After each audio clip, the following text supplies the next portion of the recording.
Let's talk a little bit about why Christians and Jews really ought to have a vested interest in supporting each other. Because, as I've said many times, really it's Christians and Jewish people. I'm not talking about salvation and proselytizing about the gospel, although I'll be very quick and eager to talk about what the gospel is. But I'm talking about just the moral foundation.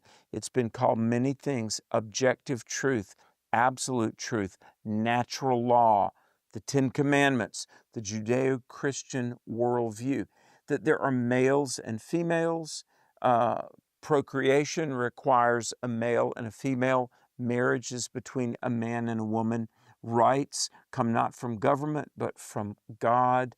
And we have a vested interest in protecting the human rights of all, even those with whom we disagree on some other ideological level. You might not be Jewish, as in practicing Judaism, but you as a human being have an obligation and a vested interest in advocating for the rights and the safety and the security of Jewish people. You might not be a Christian, but you have a vested interest in advocating for the rights of those that are Christian. And now, as I mentioned in a previous segment, Ben Shapiro, whom we've interviewed, said that when people view the world in a conspiratorial way, and when they believe that they are personally being targeted, for example, rich people are a threat to poor people, it is assumed. And when there's this non sequitur, it doesn't follow. If someone has food on the table, conversely, someone else on the other side of the world went hungry. Or when they hear rhetoric in schools that is utterly false. Charlie Kirk was a racist. No, he wasn't, because homosexuality and transgenderism is a behavior, not an ethnicity. When we talk about ending racism, that doesn't mean that we're not also at liberty to critique certain worldviews. And then when school children are told that Israel is the aggressor in the Middle East, they're not.